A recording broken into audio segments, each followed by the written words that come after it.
Assalamualaikum warahmatullahi wabarakatuh. Perkenalkan, nama saya Selarasi Rahmawati. Saya berasal dari kelompok 4, gelombang 37, Latsar CPNS tahun 2022. Saya bekerja di Dinas Kebudayaan dan Pariwisata Kabupaten Lebak. Di sini saya akan menjelaskan terkait rangkuman pokok bahasan agenda 2, yaitu nilai-nilai dasar PNS. Nilai-nilai dasar PNS yang pertama yaitu berorientasi pelayanan. Pelayanan publik adalah sebagai segala bentuk kegiatan pelayanan umum yang dilaksanakan oleh instansi pemerintahan di pusat dan daerah dan di lingkungan BUMN atau BUMD dalam bentuk barang dan atau jasa, baik dalam pemenuhan kebutuhan masyarakat. Menurut Lembaga Administrasi Negara tahun 1998, Employer Value Proposition ASN adalah Employer Branding ASN, yaitu bangga melayani bangsa.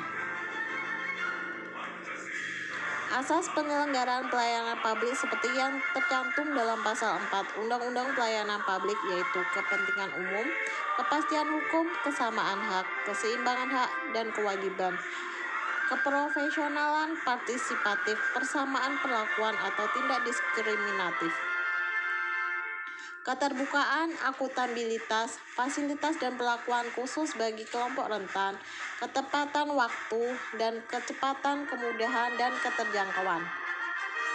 Unsur penting yang harus ada dalam penyelenggaraan pelayanan publik yaitu ASN sebagai penyelenggara, 2. Publik atau masyarakat sebagai penerima layanan, ketiga. Kepuasan masyarakat atau pelanggan atau customer satisfaction.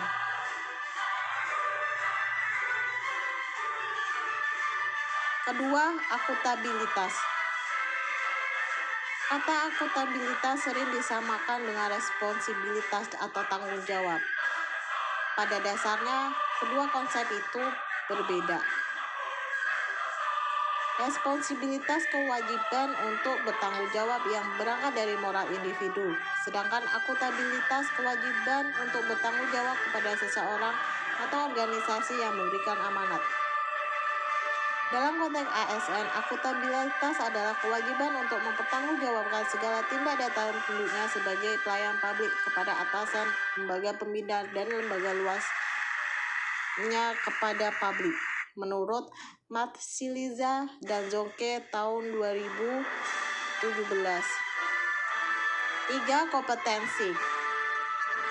Sebagaimana diuraikan dalam penjelasan Peraturan Pemerintah Nomor 30 Tahun 2019 tentang penilaian kinerja PNS, bahwa salah satu pertimbangan pembentukan Undang-Undang Nomor 5 Tahun 2015 tentang ASN yang selanjutnya disingkat Undang-Undang ASN adalah mewujudkan ASN profesional, kompeten dan kompetitif sebagai bagian dari reformasi birokrasi berkinerja yang berakhlak. Setiap ASN sebagai profesional sesuai dengan kualifikasi, kompetensi, dan kinerja.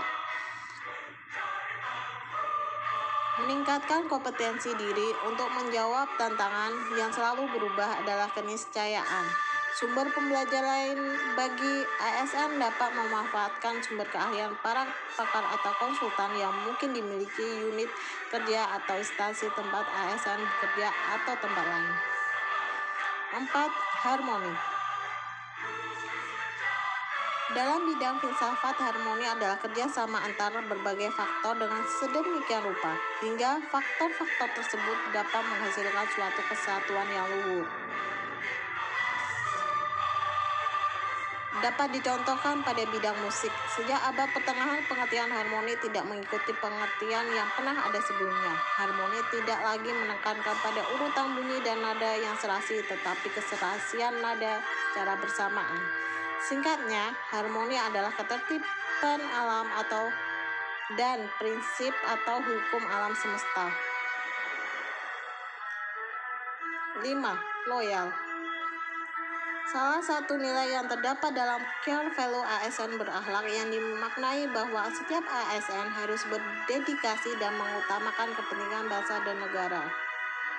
Perilaku loya terdiri dari 1.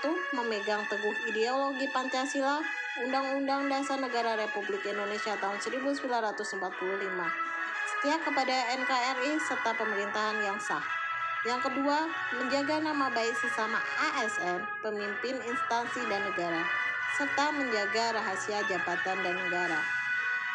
Kata-kata kunci yang dapat digunakan untuk mengaktualisasikan panduan perilaku loya tersebut diantaranya adalah komitmen, dedikasi, kontribusi, nasionalisme, dan pengabdian. Keenam, adaptif. Kemampuan beradaptasi juga memerlukan adanya inovasi dan kreativitas yang ditumbuh kembangkan dalam diri individu maupun organisasi. Di dalam dibedakan mengenai bagaimana individu dalam organisasi dapat berpikir kritis versus berpikir kreatif. Indikator-indikator menurut Grindel untuk mengukur bagaimana pengembangan kapasitas pemerintah adaptif, yaitu pengembangan SDM adaptif, penguatan organisasi adaptif, dan pembaharuan institusional adaptif terkait membangun organisasi pemerintah yang adaptif. Ketujuh, kolaborasi. Kolaborasi menjadi hal sangat penting di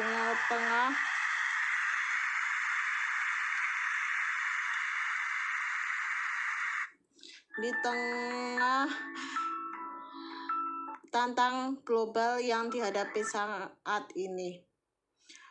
Menurut Prasojo tahun 2020 mengungkapkan beberapa tantangan yang dihadapi saat ini, yaitu disrupsi di semua kehidupan, perkembangan teknologi, tenaga kinerja milenial, Gen Y dan Z, serta mobilitas dan fleksibilitas. 6 kriteria penting untuk kolaboratif. Forum yang diperkasai oleh lembaga publik atau lembaga peserta dalam forum termasuk atau non-state. Peserta terlibat langsung dalam pengambilan keputusan dan bukan hanya dikonsultasi oleh agensi publik. Forum secara resmi diatur dan bertemu secara kolektif.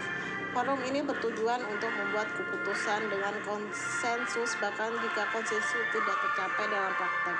Dan fokus kolaborasi adalah kebijakan publik atau manajemen. Sekian dari pemaparan saya. Wassalamualaikum warahmatullahi wabarakatuh.